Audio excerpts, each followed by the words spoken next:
Hey guys, welcome to today's YouTube video, and today I'm going to be discussing why Hikaru Nakamura is the best Blitz player in the world. Now, I'm going to go through his achievements, I'm going to go through his playing style, and I'm going to go through his mindset. So, his achievements include, he's the 5-time US chess champion. He has won the US Chess Championship 5 times. He's the former world number 2 in classical chess, which is a huge achievement since classical is regarded as the most prestigious form of chess, since it is generally 90 minutes each with 30-second increment. He's also won the last 5 speed chess championships, which is a great achievement for a Blitz chess player. And he is also the current World Fischer Random Chess Champion, which is insane because that's just pure chess skill. You don't have to know any theory to play that. It's just pure skill, understanding of positions in chess, and I think it just shows how brilliant Hikaru really is. So yeah, this is just his achievements. Next, I'm going to go through his playing style, and I have a couple of games to show his playing style. First of all, he has aggressive and unpredictable openings. So, like, for example, he plays the modern opening a lot, and he actually also plays b3 a lot, which is what I'm going to be showing here. In this game, he was playing against Nihal Sarin as black, and this was in the Speed Chess Championship. This is their bullet round, so it's not going to be a perfect game, but I think it accurately shows Hikaru's playing style, especially in the opening, where he starts off with b3, of course trying to avoid theory, get a nice tactical game. And it's kind of insane how he just absolutely destroys arguably one of the best bullet players in the world, Nihal Sarin. So yeah, he gets both of his bishops out, he castles early, he has a decent center, he has more space. By the way, I don't know what some of these moves are. GMs are just a little bit crazy sometimes. Hikaru just playing very solidly, and soon it starts to get a little bit tactical. He's going to try and attack the king. So this is another point of his playing style. He is essentially a tactical genius. Stockfish calls this inaccurate, but it still holds an advantage for white.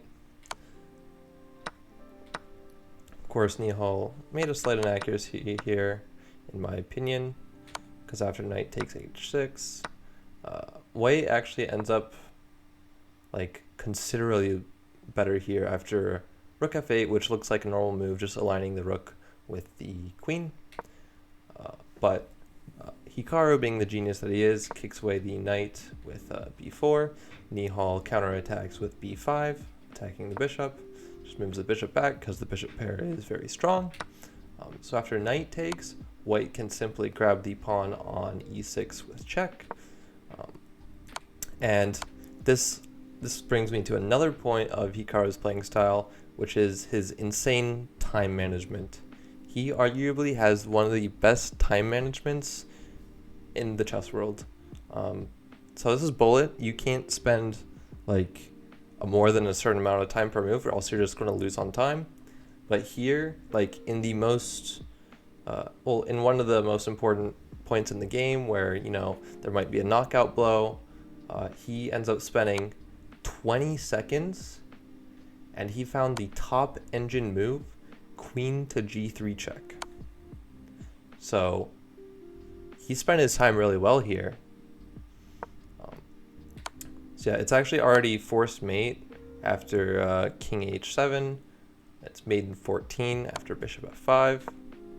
Hikaru finds it, but immediately loses it because the best move here is rook takes c8. But Hikaru finds another variation that also wins with a very sizable advantage of +10. Yeah, so he just trades down here, gets a very sizable advantage in the endgame, and just absolutely dominates here. Again, restricting the king, cutting off the king. advancing the pawns, defending the pawns.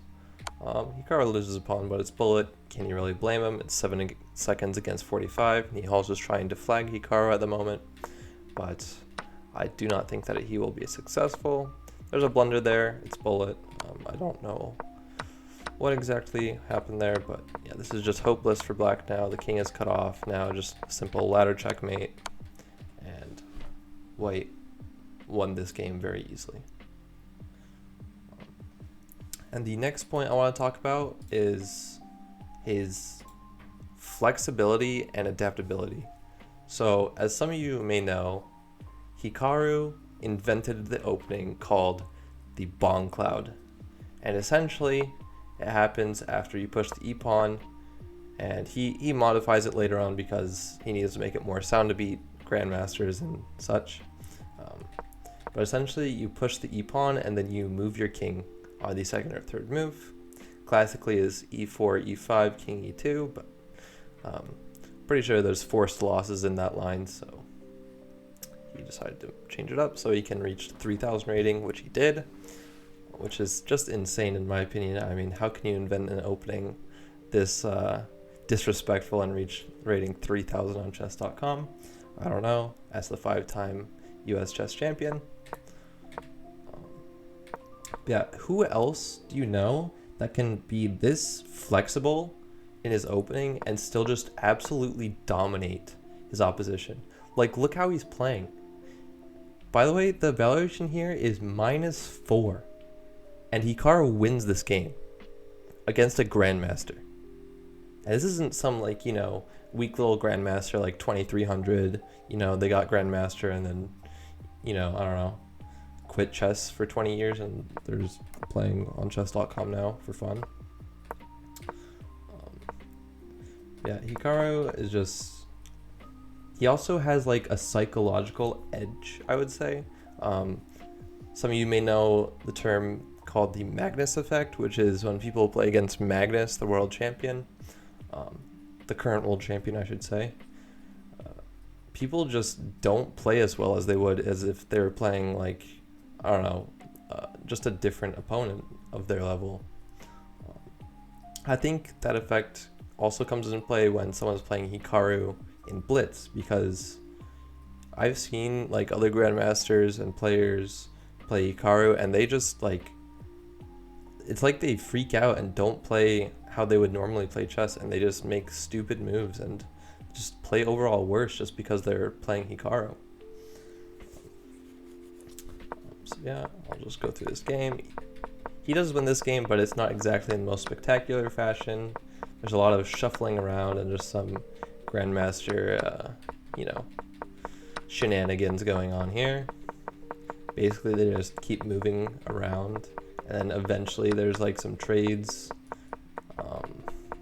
I'm not really going to try to explain everything because it's just so complicated, and you're never really going to get a game like this unless you just play the Bong Cloud.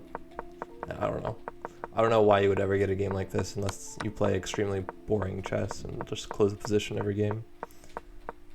Yeah, essentially this comes back to the time management trait of Hikaru, where he can just turn these positions into a win by simply having more time than his opponent. And here's just some funny king movement to run down the clock for Sergei Kasparov. And he gets the win, which is mind-boggling from the opening. So yeah, next I'm going to talk about his mindset.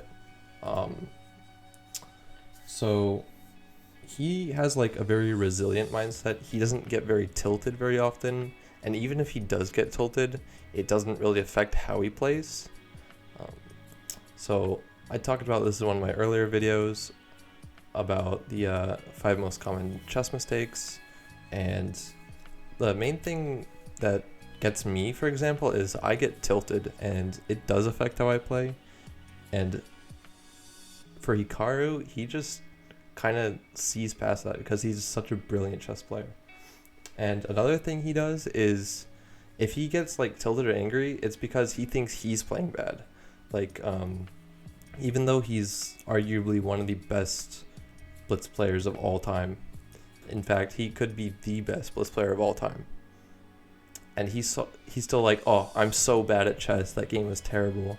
And then he'll have like, 95% accuracy, and we're just like, okay, that's cool. If he's bad, then what am I,